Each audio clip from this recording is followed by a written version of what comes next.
안녕하세요. 까치살모입니다. 오늘은 여러 가지 이야기를 할 것이지만 우선 캐나다 잠수함 사업 이야기를 하지 않고 넘어갈 수는 없겠죠. 솔직히 저도 이번 사업에 우리가 패배할 것이라고는 이미 예상을 하고 여러분에게 2번이나 우리가 패배할 것이라고 이야기를 하기는 했지만 내심 우리가 승리하기를 바랬고 그래서 지금 영상을 만들 원고도 쓰지 못하고 우리가 승리하면 변명이나 해야지 하고 대기를 하고 있었지만 역시 이번 캐나다 사업에서 우리는 패배를 했는데요. 그럼 왜 다른 유튜버들은 우리가 승리할 거라는 예상이나 아니면 아예 예상도 못한 일을 저는 예상을 했느냐라고 했을 때 그건 제가 잘나서가 아니라 그냥 저는 우리나라 국내 언론이 아니라 캐나다 현지 언론을 살펴봤기 때문인데요. 캐나다 현지 언론에서는 계속 독일이 더 유리하다는 이야기를 하고 있었지만 사실상 우리 언론들이 그 소식은 국내에 전하지 않은 것입니다. 다만 일부 캐나다 전문가들만이 우리가 유리하다고 했었는데요. 결론은 우리가 유리하다고 이야기한 전문가들은 처음부터 이 문제는 정치적 결정을 하지 말고 잠수함의 성능에 집중해야 한다는 사람들이었습니다.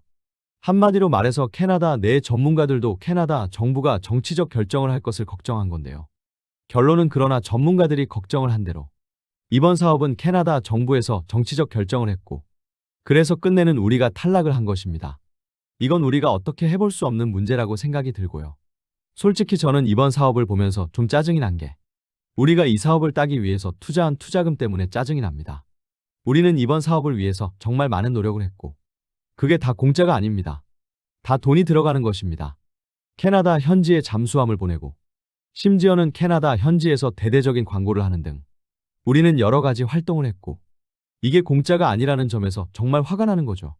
솔직히 이번 결정은 표면적으로는 캐나다 정부가 같은 나토 회원국인 독일을 선택한 거라는 표면적인 이유 이전에 사실상 백인 국가가 백인 국가를 선택한 인종차별적인 결정이기도 한 것이라는 점에서는 대체 우리는 캐나다에서 무엇을 했나 하는 자괴감까지 드네요. 앞으로 우리는 캐나다에서 자주포나 전차 등의 사업에 도전을 할 생각이지만 아마 캐나다는 앞으로도 나토 회원국 국가들에서 구매할 수 없는 무기만을 우리나라에서 구매를 할 것입니다. 그렇기에 우리는 분명 앞으로도 캐나다 무기 사업에 도전을 해야 하겠지만 어떤 사업에 도전을 할 건지는 확실히 구분을 하고 도전을 해야 한다고 봅니다. 왜냐하면 이게 다 공짜가 아니기 때문입니다. 다른 나라의 무기 도입 사업에 도전을 하는 건 다 공짜가 아니고 다 돈이 들어가는 것이기 때문에 앞으로는 최소한 나토 회원국들 사업에 도전할 때는 좀 더 심중한 태도로 임해야 한다고 생각을 합니다. 그럼 이런 우울한 이야기는 여기까지 하고 우선 가끔씩 보면은 산탄총을 드론 요격에 최적화된 장비라고 이야기하는 분들이 있는데요. 그래서 오늘은 이걸 좀 설명을 하고 넘어갈까 합니다. 무엇을 설명하냐면 대드론 개인방어체계 사업인데요. 이게 무엇이냐면 여러분도 알겠지만 지금 우리나라는 드론을 방어하기 위해서 정말 많은 사업을 하고 있고 그래서 모든 기갑 차량에도 드론을 방어하는 장비나 제밍 장비를 탑재한다고 하는데요. 그런데 그런 기갑 장비가 아닌 보병은 어떨까요? 보병은 적 드론에 대해서 어떻게 대응을 할까요? 정말 산탄총이 드론에 대응하는 최선의 장비라고 보시나요? 당연히 그건 아닙니다. 현재 우리나라는 당연히 보병부대를 위한 드론 대응 장비 사업도 하고 있고 소대급 장비 그리고 대대급 장비를 도입하는 사업을 하고 있고 이번에 대드론 개인방어체계 사업이라는 것도 신속시범 사업으로 하고 있는데요.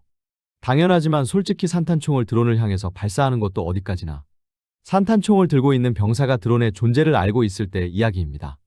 그리고 이게 가능하려면 적이 사용하는 드론이 군사용 드론이 아니라 일반 민수용 드론일 때나 가능한 이야기입니다. 일반 민수용 드론은 그래도 소리가 크게 나기 때문에 병사들이 그 소리를 듣고 드론의 접근 사실을 알고 대응을 하는 것인데요.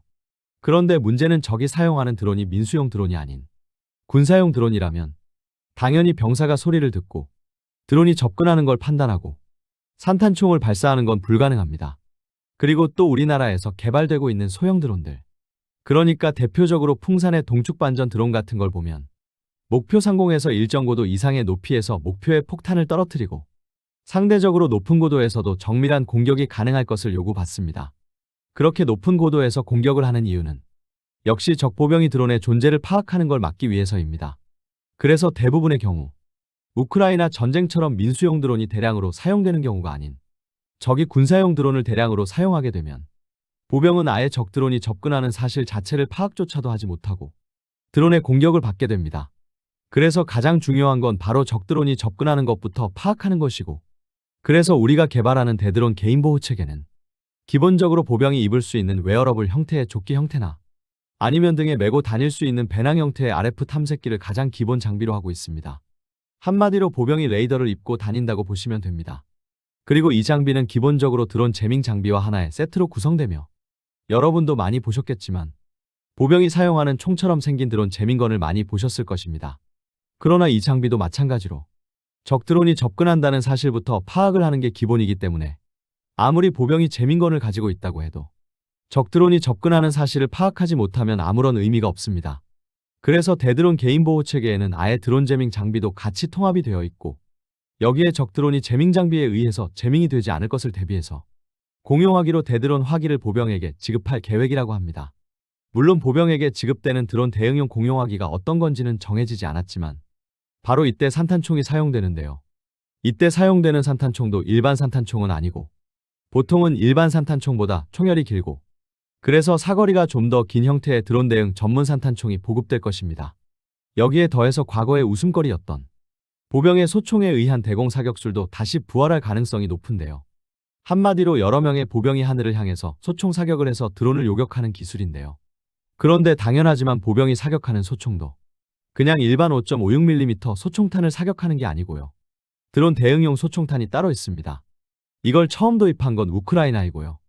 우크라이나는 5.56mm나 5.45mm 구경의 드론 대응 소총탄을 개발했는데요.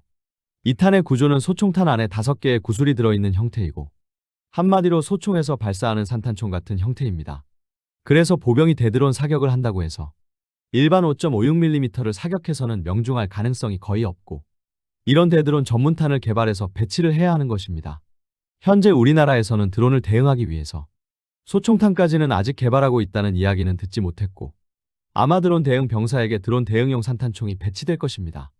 그리고 이게 보통 소대 단위의 대응 장비인데요. 한마디로 말해서 소총 소대에 드론 대응 병사가 한 명이 배치되고 이 병사가 웨어러블 형태의 드론 대응 조끼나 배낭을 메고 적 드론을 탐지하고 적 드론에 대한 제밍 장비를 작동을 하고 그리고 그래도 적 드론이 접근을 하면 드론 대응 공용화기 그러니까 드론 대응 전문 산탄총으로 대응을 하는 구조입니다.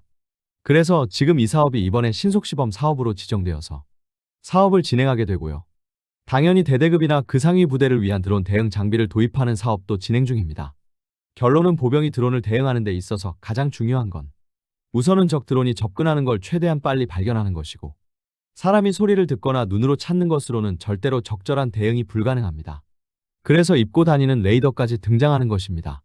결론은 전쟁이라는 건 항상 그러하듯 상대가 새로운 방식의 공격을 해오면 우리는 그 새로운 방식의 공격에 대응하는 방법을 찾는 게 기본이고 그래서 이번 우크라이나 전쟁에서는 상대가 민수용 드론으로 공격을 해오자 방어하는 측에서는 민수용 드론의 접근을 소리나 육안으로 찾아서 산탄총을 발사하는 방식으로 대응을 했지만 적이 사람이 소리나 육안으로는 찾을 수 없는 군사용 전문 드론을 사용한다면 당연히 이런 방식은 적절한 대응 수단이 될 수가 없고 그래서 그것에 대응해서 우선은 적 드론을 찾아야 하기 때문에 사람이 입고 다니는 레이더까지 등장을 하는 것입니다.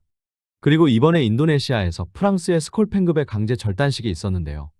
여러분도 알겠지만 인도네시아는 우리나라로부터 잠수함 3척을 구매했고 3척을 추가 도입한다고 계약을 했으나 계약금을 납부하지 않았는데요. 그리고 최근에는 우리 회사와 인도네시아가 잠수함 사업을 다시 시작하기 위해서 논의를 한다는 소식도 있었으나 역시 인도네시아는 프랑스의 스콜팽급을 도입하기로 했고요. 인도네시아는 스콜팽급을 2척을 도입한다고 하는데요. 솔직히 이번 도입은 상당히 파격적인 것입니다. 왜냐하면 프랑스에서 스콜팽급을 건조하기 위한 핵심 기술을 거의 전부 넘겨주었기 때문인데요. 우선 당연히 이 2척의 잠수함은 인도네시아 현지에서 건조를 하게 되고 프랑스는 인도네시아에게 용접 기술부터 음향차단 소재 전자전 및 전투체계 통합기술 등 핵심 기술을 전부 넘긴다고 하는데요. 솔직히 인도네시아가 도입하는 잠수함이 고작 2척에 불과한 것 치고는 상당히 파격적인 기술 이전인데요. 아마 저희 생각으로는 스콜팽급도 이제 나온 지 오래된 함선이고 그래서 번번이 국제 경쟁에서 탈락을 하고 있습니다. 당장 이번 캐나다 잠수함 사업에서도 일찍이 탈락을 했는데요. 그래서 프랑스는 인도네시아와의 계약이 스콜팽급의 끝물이라고 생각해서 핵심 기술을 인도네시아에 넘기는 것으로 보입니다. 실제로 독일도 과거 U214급의 판매가 끝물이라고 생각을 했을 때 터키의 U214급의 기술을 전부 넘기고 앞으로 U214급을 원하는 국가들에게는 터키에서 만들어서 공급을 한다고 했는데요. 물론 그러나 지금 시점에서는 더 이상 214급을 구매하는 국가는 없지만 말이죠. 그래서 프랑스도 스콜팽급의 판매가 더 이상 힘들어지자 스컬펜급의 기술을 전부 넘기고 스컬펜급에서 손을 떼려 하는 것으로 보입니다.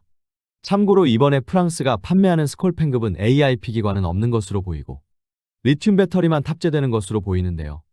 문제는 그럼 인도네시아는 당연히 이걸 앞으로 자체적으로 건조를 해서 제3국에 판매하려 할 텐데요. 그런데 솔직히 과연 프랑스가 인도네시아의 잠수함 기술을 전부 넘겼다고 해서 진짜로 인도네시아가 독자적으로 잠수함을 건조할 수 있을지도 의문이고요.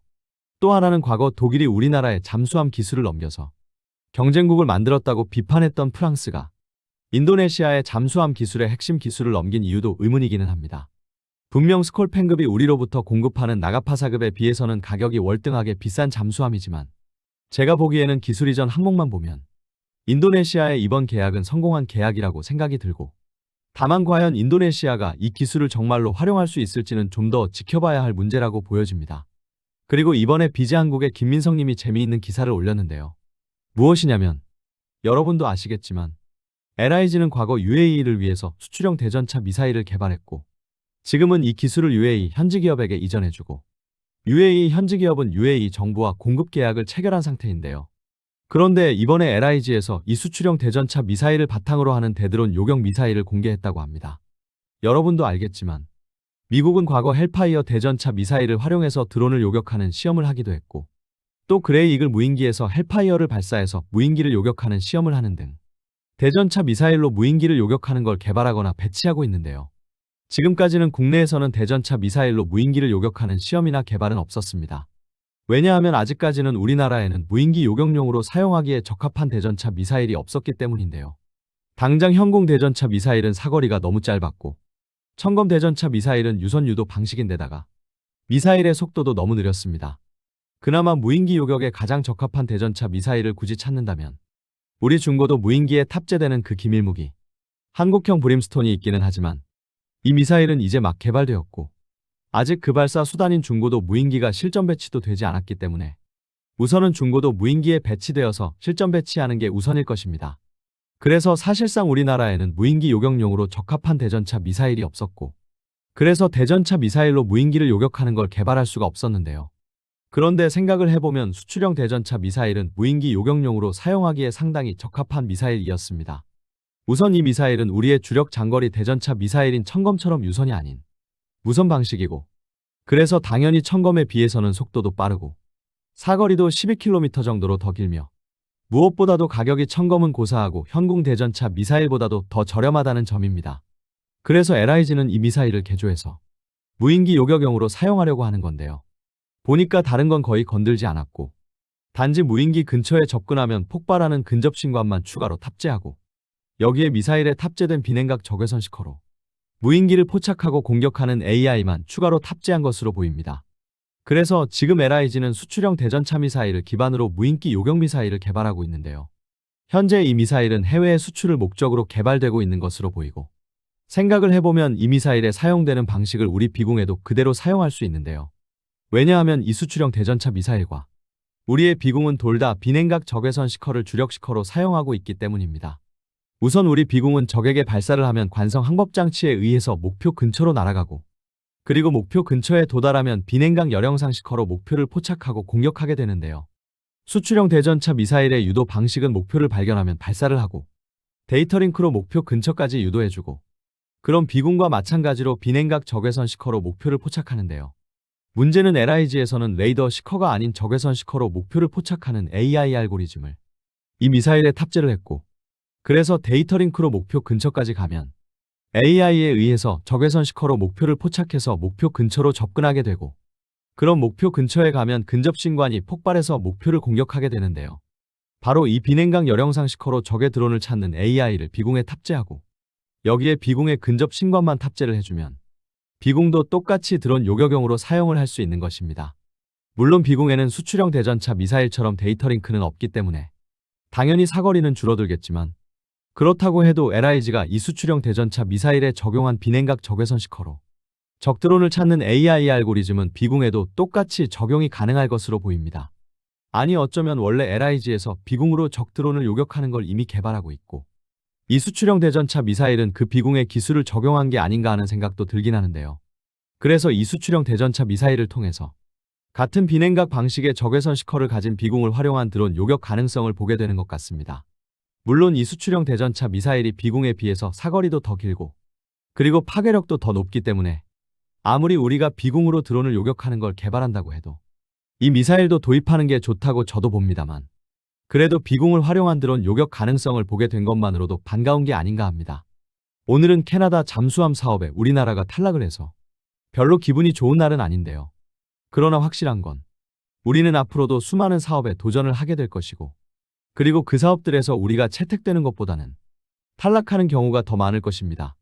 그러나 그렇다고 해도 우리는 도전을 해야 하고 끊임없이 도전을 해야지만이 좋은 결과가 있을 것입니다. 그러니 여러분도 오늘 일은 잊어버리시길 바랍니다. 이상 영상 봐주셔서 감사합니다.